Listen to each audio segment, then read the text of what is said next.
Hello, everybody, and welcome back to the Cryptoconomy podcast. Today, I'm very excited to have Jasper here from Outlier Ventures, and he's going to tell you a little bit about them and also some of their projects regarding real world assets and tokenization. So, thank you so much for being here, Jasper. Thanks for having me. Very, very excited to be here. Do you think, just to get started, maybe you could tell us a little bit about yourself, maybe how you got interested in crypto, and then a little bit about Outlier Ventures specifically? Yeah, sure. Um, been looking at cryptocurrency since 2017, I think. So 2 cycles ago, got basically pulled in. I have a background in traditional finance, so spent time on sales and trading floors. That's actually how I got excited because cryptocurrency back then was the only asset we could trade freely. So obviously, like taking investment exposure there. Then once I think 2017 calmed down, we went into 2018 and the bear market there. I just looked at the technology and like the actual assets I owned in portfolio, which I never really took the time. It's difficult during a bull market; everyone gets pulled in. And then ever since, followed the space very closely. With my traditional background, I think the most exciting period for me was the DeFi summer, really seeing like how P2P trading could come to life. And then I transitioned from more a TradFi into like digital assets from a career perspective in 21, 22, where I did at a bank the research position in digital assets, so looked at digital assets from a financial perspective, and then ultimately moved to Outlier. So currently, my role entails looking at like top down. We do a lot of thesis formation. So these theses form the backbone for the cohorts we run. So for the accelerator programs. And that's ultimately a result of spending a lot of time looking at grassroots ecosystems. So looking at what's going on, speaking with founders, and then from there we form a thesis around what we think will be hot in the space over the next 12 to 18 months, basically. So that's a little bit in a nutshell. So, could you maybe tell us what some of those theses are and how you might come to those? What you decide to explore and how you decide which ones to explore more deeply. Yeah, no, definitely. It's very organic in a way. A lot of it is through spending time, like looking at the ecosystem, seeing where the narrative picks up. We obviously in consensus with like the organization then decides like what we want to run programs on. A lot of the thinking is around, is the ecosystem mature enough, or is it like in the right stage for us to have a meaningful impact?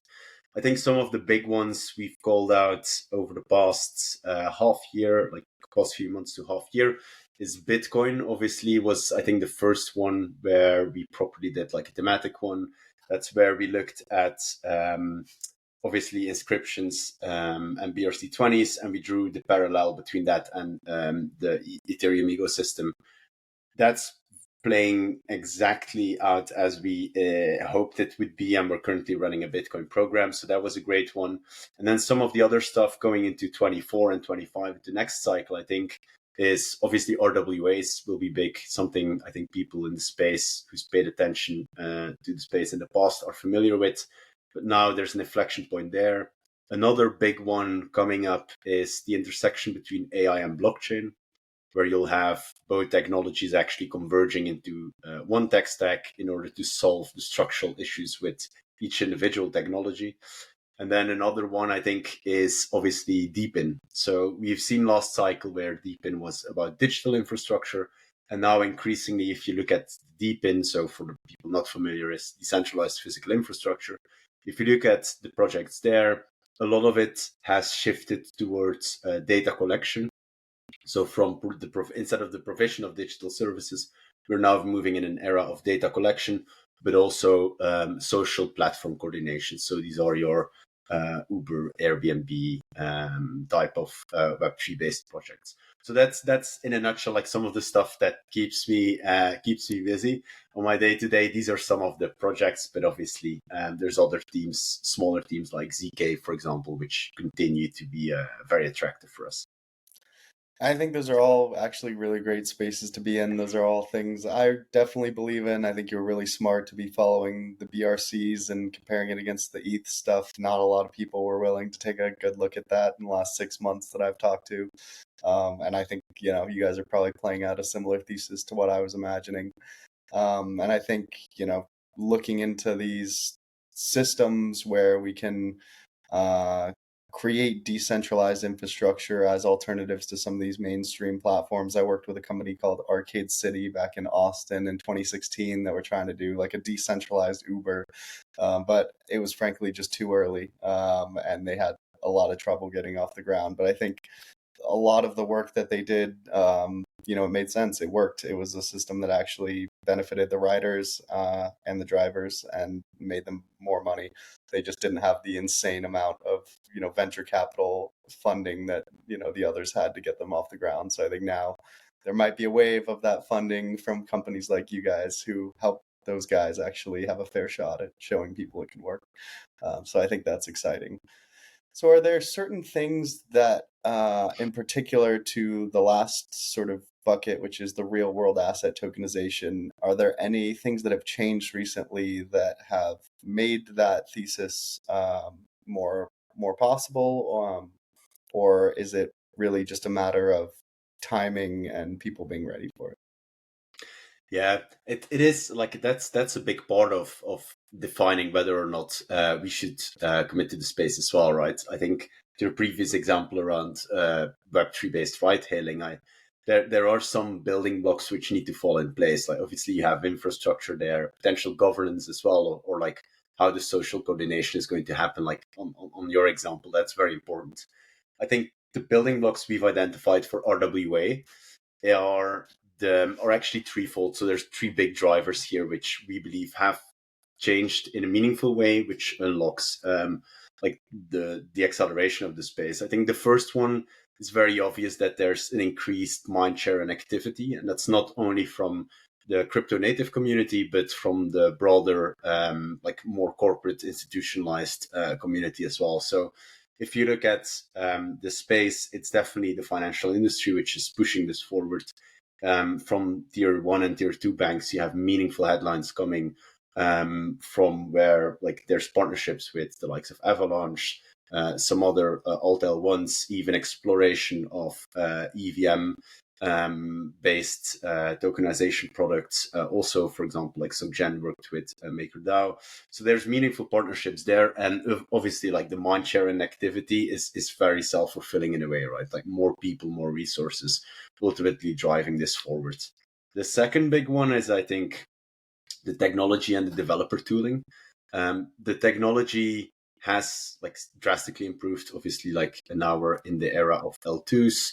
Obviously, a couple of Ethereum forks later. So, like on the scalability side of things, like it's definitely looking good, and that needs to continue to come down in order for us to have like very efficient tokenization and the ability to migrate already very efficient systems onto an even more efficient database. Because that's the idea, right? Is if you look at what tokenization is, it's migration from a central database to a decentralized database. So if you want to attract like very efficient existing systems like the equity market, for example, you need to be at least equally as efficient to mitigate some of the payoffs of actually moving. So technology is there. Dev tooling has also seen a significant improvement, which just again lowers barriers to entry. People who are not hardcore into like the dev ecosystem can also build out or express their views in terms of like building out a company. So that's very important for us. And then the last thing I think is the legal and regulatory clarity. This is obviously a critical piece because if you look at RWAs, it is a quite unique space. In order to have mass adoption here, you need the holders of large asset pools to also jump into the space. And this, like, if you look at who holds assets across all the industries, these are existing regulated entities, right? Like these are more big corporates with large asset pools. They will only move if there's regulatory and legal clarity. And this, I think, apart from the US, is definitely coming online. We have Mika coming online in December of this year. In Europe, The UK is also doing improvements in terms of forming regulatory framework there. So I think these three things, so more mindshare, tech, and regulatory clarity, are driving the space forward, I think.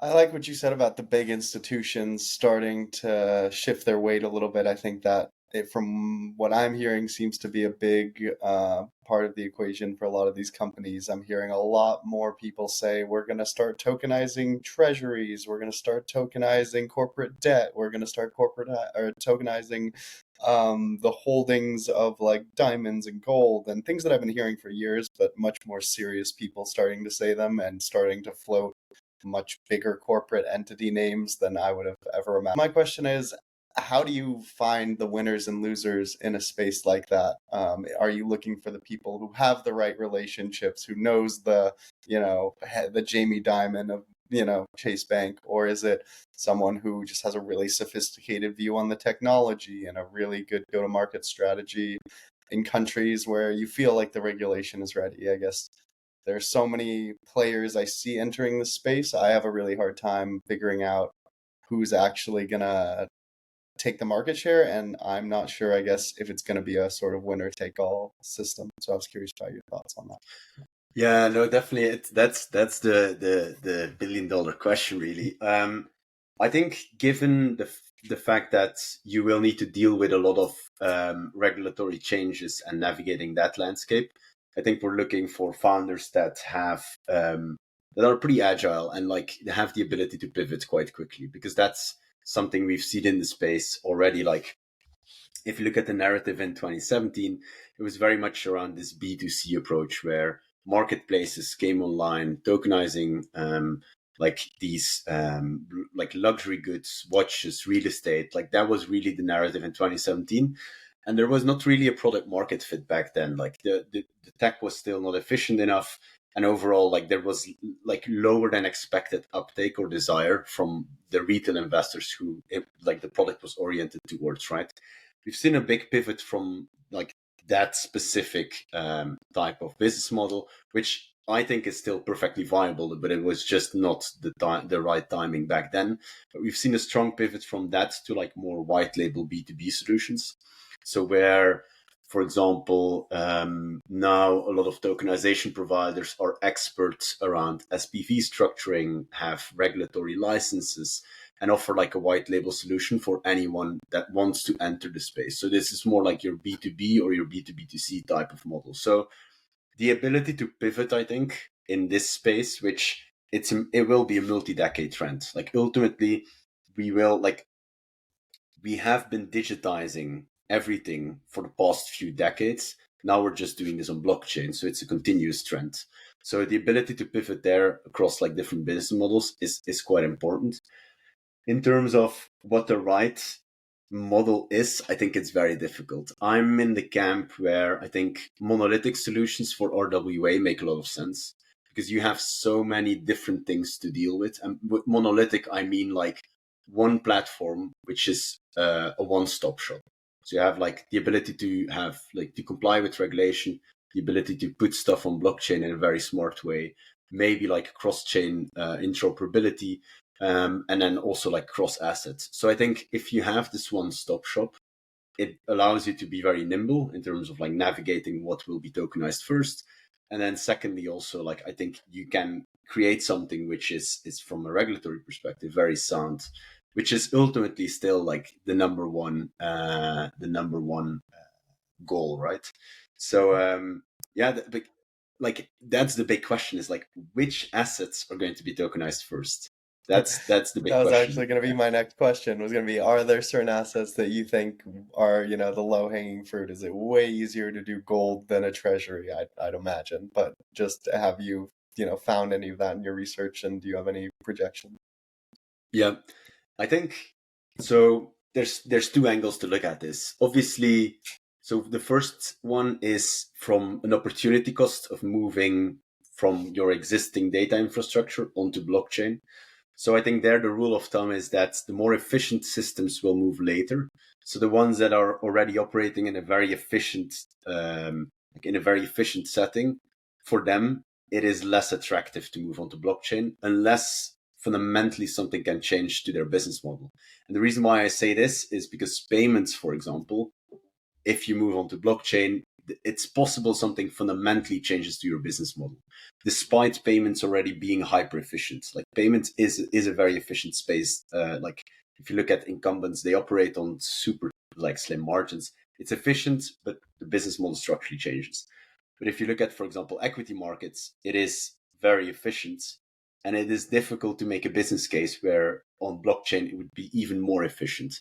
I think the technology still needs to ramp up to the point where it's at like the costs of settling a transaction are at a fraction of what they are today. Like they can't be cents on the dollars. You're talking about like whatever, a thousandth or like 100,000ths of a cent in order to settle a transaction to deal with the high frequency, right? So I think that's one thing. Like the second idea in terms of adoption, I think varies with the tangible or intangible assets. Intangible assets are naturally easier to tokenize because you don't deal with the Oracle problem, right? Which is this: as long as tokenization has been a thing, the Oracle problem is like one of the big challenges. And for those who are not aware, it's like, how do you make sure that the assets that is represented in the real world reflects the digital copy? And in case you have a digital copy after tokenizing, how do you make sure that that digital copy still represents what the physical state of the real assets, right? So there's a difficulty with tangible assets. So on the intangible side, I think stuff like data, intellectual property, royalties, like that's stuff where you will have very quick adoption of tokenization. Like that, I think naturally because of the ability to execute like complex contracts to smart via smart contracts, basically. That's just a killer app. Like that's a very there's already a strong product market fit for that specifically. So data, IP, and royalties, and anything on the creator economy side, I think is pretty strong for RWAs. Yep, I definitely believe that. My co-founder runs ShopX, and they do loyalty rewards and help token gate for e-commerce, and they're doing really well. And they've done some of the best job, I think, of breaking into mainstream companies, like partnerships with like Fox and a bunch of really large companies that are using this for customers who don't really have much experience with it. And so as I've followed these things, I've noticed everyone really wants to hit physical assets. They all want to do diamonds, they all want to do gold, they all want to do precious metals of some sort. But they all seem to run into pretty hefty roadblocks. The distributors, the suppliers, they don't really want the system to be put in place, and a lot of them are kind of shady, and they're trying to figure out some other way to like move money around or do something. And so I've never seen it actually work, and I've seen probably 10 people try, and a lot of them who've been on this podcast. So it's interesting. Have you noticed anything with the people who have tried? Are there any roadblocks they specifically run into that tend to kill the company when they try to tokenize a physical asset like diamonds or real estate even? No, I think there's two, like the two biggest ones is obviously like the inability to navigate the regulatory landscape, which I think is underappreciated by many. Like obviously, if you want to find adoption, like you need to be able to structure SPVs or at least have. So I think legal expertise is extremely valuable in RWA. So if you, for anyone, maybe this is a call to action for anyone with a legal background listening to this, there is a strong desire for like projects building in RWA to onboard like legal expertise. Like navigating the regulatory landscape is very critical. And then second, I think is what happens, and this is not only with RWA, but this is more in general, is like builders come up with this really great idea to use blockchain technology to tackle an existing issue. But then as they continue to build, they slightly lose touch with their end markets.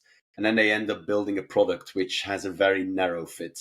So like, I think being quite agile and iterative around how you like the economics or how you develop the platform, like that I think is a key message for anyone building in the space. Like connect with the asset holders, connect with the ones you actually want to tokenize, connect with both sides of the market. Because if you have a marketplace, you're creating a marketplace, you need sustained demand from the supply and the demands. You need sustained desire to trade from the supply and the demand side.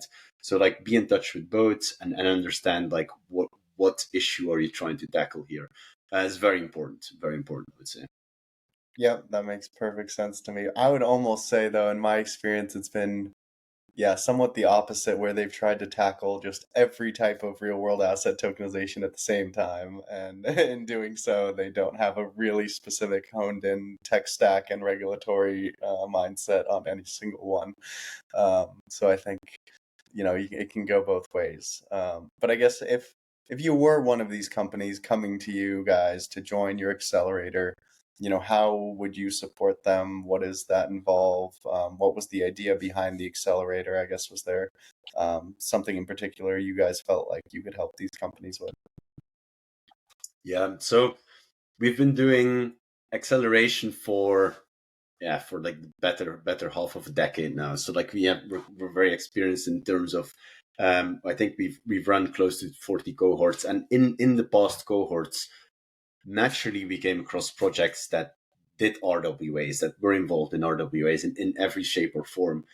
And now I feel like, because the points we previously mentioned, this potential inflection point in terms of adoption, institutions stepping in, we feel like a dedicated RWA program is like the time is ripe to really hone in on this space. We think it's mature enough in terms of how we structure these programs. So we, like, when companies or like when projects come online through the 12-week program, we bolster them with expertise, both in-house and external. So your external expertise is our mentor pool. I think whatever, close to over 500 mentors at least. Mentor pools from different backgrounds. You have like successful founders, you have VC, you have corporates, you have thought leaders in the space, potentially academic people as well. So everyone gets involved on that side. And then internally, we bolster them with capabilities around legal, tech, marketing, go-to-market. It very much depends on the needs of the company. So like obviously when before coming into the program, there's screening, there's conversations, and then we identify how would we be able to add value, and that needs to be very clear for us. It's like we need to have the feeling that like when they come online, we are in a very good position to help them. Something else we do, potentially also applicable to RWA programs, is token engineering. So we have like a very strong token engineering team in-house. We run scenarios. We can help with potential token listing as well. So this is on the utility token side, obviously, but that's all stuff we do in-house. So Wow. delivering the Yeah, full that's package, really. yeah, that's you've got a lot of companies through your cohorts. That's really cool.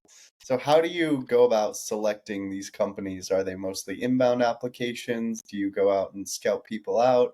Do you guys have like a big enough brand where you feel like people just know about you, or has it been sort of tough to find the right companies to get into this cohort? It's a healthy blend of all, which I'm very happy to say.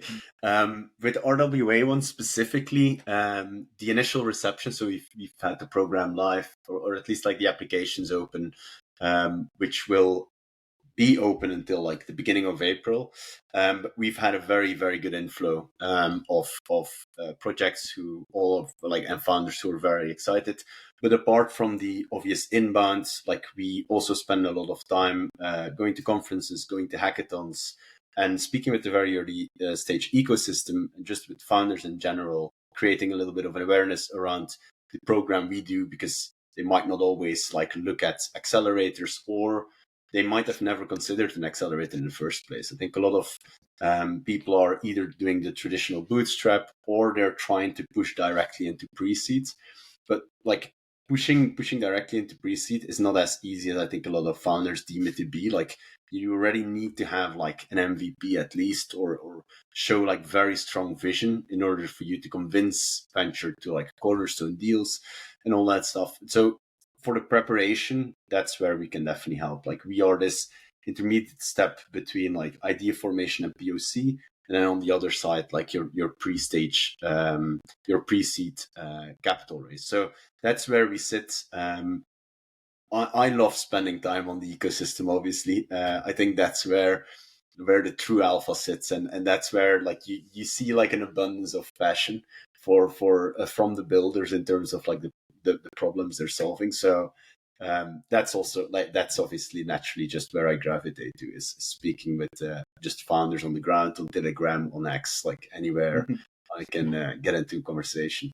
Yeah, no, I love to do that too. I think that's where a lot of the value is, and I think it's tough. And founders don't have a lot of great resources, especially in crypto. There's a lot of, charlatans. You don't want to just follow the influencers. They're not going to be, your mentors necessarily. So there needs to be some of that infrastructure built out. And I think just in my recent experience, the fundraising environment has required more and more either proof of traction, or they want the product further along than they've ever wanted it. There's a lot less value in can you build it, and a lot more value in can you get people to use it, and can you get some interest from the market. And so I think having some resources to help people out on that side is really valuable. Yeah. Do you guys do your accelerator like in person? Is it remote? Do you guys take equity from your cohort? How did you guys decide to structure it, and why did you make some of those decisions? Yeah, no, definitely. So we used to run in person, and then obviously with the pandemic, ever since we've done fully remote, there's ideation around should we pull this back into like specific things in person, like demo days, for example. But in its current state, and RWA is fully remote. It's There's pro and cons to all of this. Like, I think the pro is you can funnel the best talent into the cohort, and you can surround the cohort with the best talent as well. So like in terms of mentors, like that's where you really go global and just look at like what is the ideal fit to surround these companies with. So like there's definitely the benefit there. In terms of how we engage with the companies, so it is quite standard, but obviously like as we get through like the later stages of potential applications, there's a negotiation phase to all of this. But normally we look at 6% equity slash future tokens, like a true SAFT and token warrant, in return for like the entire program. So moving through the entire program. That varies obviously according to the how like developed the company itself is, what stage they are at, stages of the market. So like very much depending on like the potential valuation of everything, like this moves, right? Because coming at it with a very static number is it doesn't leave much to the imagination. So but yeah, that's a little bit how we structure these programs. More honed into their. Yeah, no, definitely. I think looking at, and we already have a little bit of a track record because it's been like a year and a half ago, like looking at our cohort in 22, there was a high degree of passion. Like the people who were building after, like, obviously, like we had 3AC, FTX, like the entire collapse, like the people building there were super hardcore. Like it was very obvious to them that like raising capital in that environment was going to be extremely difficult, because like the existing players in the VC space were either over allocated or did no longer exist, and the generalists were basically like pulling their hands off. So they went through more of like a bootstrapping phase, and I think they've earned their stripes. Like they've properly built through the bear market. I think now, like when the market is warming up, like we see continued excitement. Like that's, I think excitement is one of the factors which is consistent across the market, because that is what makes good founders, right? Like it's the excitement and the true desire to like solve this issue. So that's something we've seen across bull and bear. But just like, yeah, like from being very realistic around like how quickly can we like grow this company, like obviously like the sentiment is different, right? I'm very curious to see like bear versus bull versus bear versus bull. Haven't done the exercise, but looking at like how they raised, the success rate, like all that stuff, I think it nets some pretty interesting metrics. Yeah, I Yeah. definitely noticed it just on this podcast alone. It gets very different between the two, and you get the really passionate people in the bear market who are the true believers, who really know why they're doing it. They understand the problem they're solving to a T. Like there's no, iffiness about what they're doing because they're experienced and they're putting everything on the line to do it. So I feel like if I was an investor, I would try to hit those guys. But it's Yeah, sad because they just never have any money. But if they can survive it, those are the guys who nothing is going to take them down. it So is true. I think the best ones now, you're trying like the really great projects now are the ones that are just went in stealth since 21, 22, or the ones that like never really posted stuff, and all of a sudden market's warming up and they come out with this massive roadmap or like this killer headline of like, for example, on RWA, like we over the next year we're going to onboard like X million of assets, or we have contracts and partnerships with XYZ. And like they didn't, because up until a year ago, there was no real reason to disclose these because the market would barely move because we were yeah, just in this hibernating stage, right? So these are the ones they've been building like relentlessly for the past few years, and now they're coming out with headlines. I think that's the ones you need to pay close attention to, because a lot of them, like a lot of those type of projects, I think will shape the next cycle, basically. yep, I definitely agree with that. I will say one thing that is interesting though is I've noticed a lot of those founders, they get used to some of the positives of the bear market, where it's a lot easier for them to get publicity. For example, there are not that many people doing things, so they can get on a lot more podcasts more easily. They can get media appearances more easily, so they can get the word out and differentiate themselves at a level that's much more difficult when everyone is flush with cash and competing for the same media space. So, are there any suggestions you would make for, some of these companies as to how they actually get the word out if they do have technology?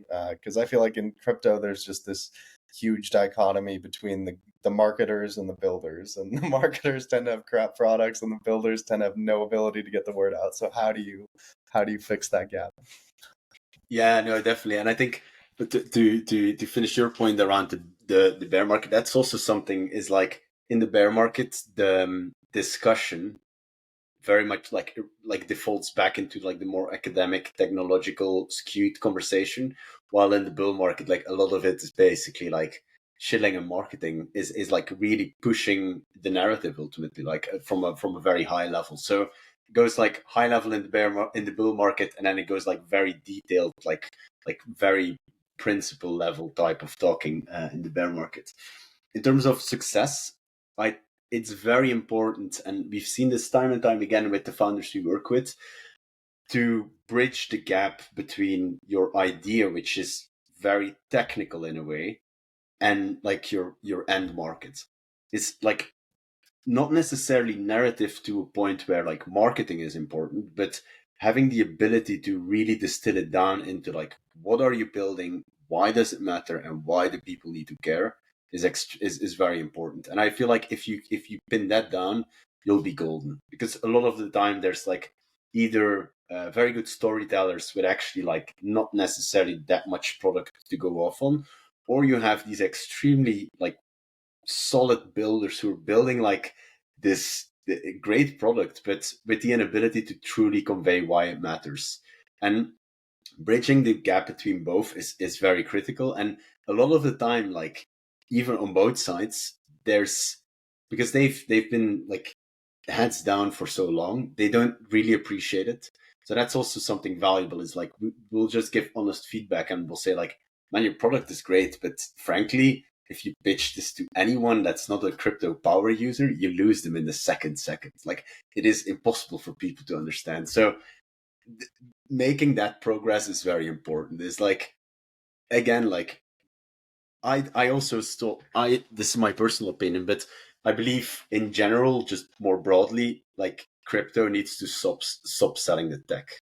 We need to stop selling like, I'm doing my TPS is X or I'm doing Y. It's like, no, like why is your TPS, like what's the Yeah. purpose of your quick transition, like your quick transaction speed? Like we need to explain like the why behind the tech. Yep. And that's I think something which will become more important, especially as generalists VCs are entering the market. Because if you think about it, like there's a lot of crypto dedicated funds, but also more tech generalists like fintech funds, health tech funds, all these, as blockchain diffuses across different industries through like tokenization, all of a sudden these will also start looking at the technology. And as a founder, if you then have the ability to easily distill something into digestible language which they can process into their IC, you're fine. Like you'll be set, I think. Yep, I've been doing this for what, 10 years, and I'll still read these guys' description of what their product does, and then I'll just go use the thing, and it'll be like, okay, it's like it would have taken me 2 seconds to describe that the fees are cheaper, it's slightly faster, it solves these few small problems, it's a little more private, like, and the way they go about it, it blocks out anyone who isn't a hardcore developer already, who isn't, and that's how the industry started, was with these guys. I used to go to the Ethereum meetups in Austin, and you couldn't understand a word those guys were saying back in like 2015 or 2016. And so it was always kind of, I feel like the industry was kind of built around this high technology, highbrow, super sophisticated technology sort of baseline, but to bring the average person in. And I think developers do this across every industry I've worked in. Big data, AI, they love to use big words, make people feel a little dumber than they should. But at the end of the day, it's not doing you a lot of favors. And I think people need to really just dilute it down for the average person as much as possible, which is what I try to do with this podcast for the most part. Yeah. Are there any, other sort of areas in the space aside from RWAs that you personally are really bullish on, whether that's BRC20s or DeFi through Solana or whatever else that might be? I personally, I'm bullet like I think now is the time to be bullish. Like we're in a cycle reset anyway. There's a lot of stuff happening. So with like I think there's a lot of interesting pockets. One that's piqued my interest more recently is the intersection between AI and blockchain. And I think it is because we've, like, for example, at OV, we've been theorizing about this since I think 2016. We called it the convergence stack. And it was this idea of like, because fundamentally both technologies are dealing with data, they will converge into one, right? Like AI is value extraction and blockchain is storage of data. So that was the idea.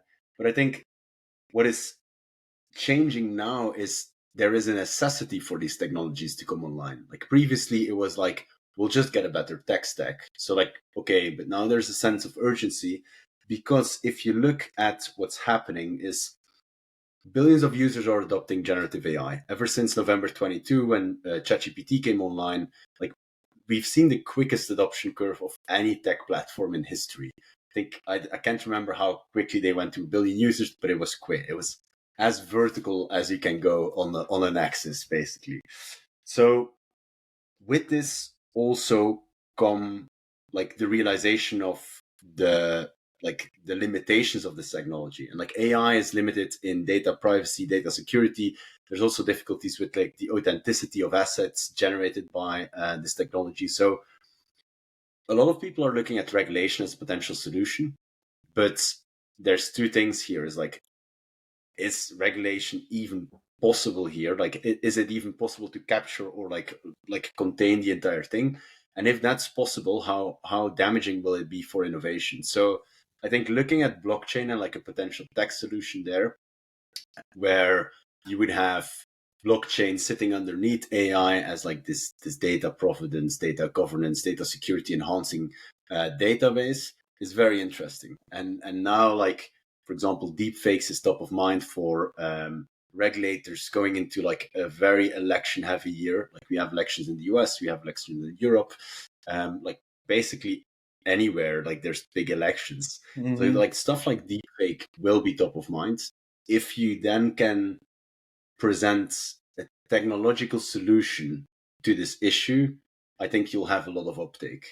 So I think the potential there is really big. Obviously, we're scratching the surface with this area. Well, I've done some mapping, spent some time on it. We've launched a program on this as well, so like it is dedicated. Like we're going full on with this, just because there's so much to tackle here. But that's where I'm spending a lot of my time these days. I think it's a super interesting space as well.